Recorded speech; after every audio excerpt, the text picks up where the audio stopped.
दूसरा अगर इसमें बात करें त्रिबंध हाइड्रोकार्बन की, तो त्रिबंध हाइड्रोकार्बन ऐसे बंध होते हैं जिसमें 3 बंध होते हैं कार्बन और हाइड्रोजन के बीच, या कार्बन कार्बन के बीच आपको 3 बंध देखने को मिलेंगे। इसका एग्जाम्पल जो है वह होता है एसिटिलीन, और इसका सूत्र होता है C2H2। अगर त्रिबंध हाइड्रोकार्बन की सामान्य सूत्र की बात करें तो सामान्य सूत्र जो होता है यह होता है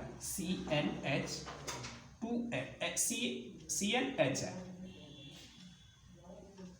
इसमें अगर हम बात करते हैं CnHn के लिए, तो देखिए यहाँ पे अगर हम n = 2 रखने की कोशिश करें तो देखिए क्या हो जाएगा C2H2। जैसा कि आपको ऊपर ये एग्जाम्पल देखने को मिलेगा कि C2H2 क्या है, आपका एसिटिलीन है। एसिटिलीन में अगर आप बात करें तो इसमें कार्बन कार्बन के बीच में तीन बंध होते हैं, 1 कार्बन और 2 कार्बन हो गए। इनके बीच आप देखेंगे कि 3 बंध होगा और ये स्ट्रक्चर आपको प्राप्त होगा। ये होता है एसिटिलीन का संरचना सूत्र।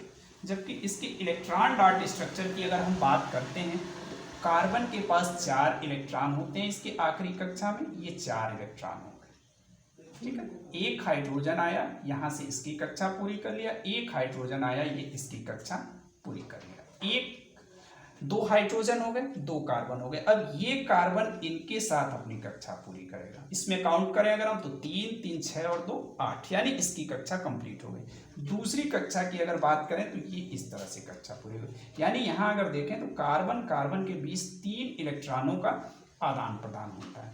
इसमें सबसे इम्पॉर्टेंट चीज़ ये है कि ये 3, कभी हम 3 लगा दे रहे हैं, कभी 2 लगा दे रहे हैं, कभी 1 लगा दे रहे हैं। ये चीज़ें डिसाइड कैसे होती हैं? तो ये चीज़ें डिसाइड करने के लिए जो सबसे इम्पॉर्टेंट चीज़ है वो है संयोजकता। ये आप लोग पहले भी पढ़े होंगे या जानते भी होंगे। संयोजकता क्या है? अगर संयोजकता की बात करें तो संयोजकता है किसी दूसरे तत्व के परमाणु से संयोजन की क्षमता, कि कोई भी परमाणु दूसरे के साथ कैसे जोड़ने की कोशिश करता है, यह कहलाता है संयोजकता। किसी तत्व की संयोजकता उसकी वह गुण है जो दूसरे तत्वों के साथ उसके साथ जोड़ने की कोशिश करता है। जो संयोजकता है ये पहले 1 से 4 तक बढ़ेगा, फिर 4 से 1 की ओर घटना स्टार्ट हो जाएगा।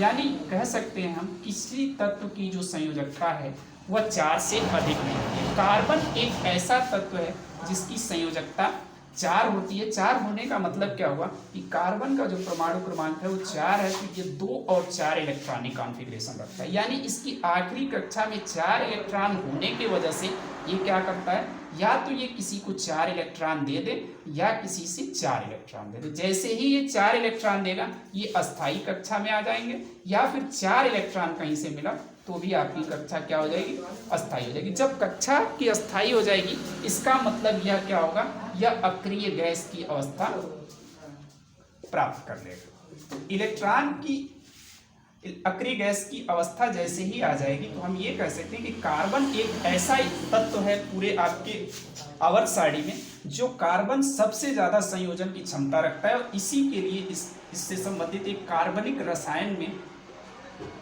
कार्बनिक यौगिकों के बारे में कहा गया है। यानी कार्बनिक यौगिक ऐसे यौगिक जिसमें कार्बन की मौजूदगी हो। अगर कार्बन मौजूद है तो वो यौगिक आपके क्या कहलाएंगे, सब कार्बनिक यौगिक कहलाएंगे। तो इसीलिए हम देखते हैं कार्बन की इसी गुण के कारण हम कहते हैं कि सबसे ज़्यादा कार्बनिक यौगिक आपके क्या है, मौजूद हो।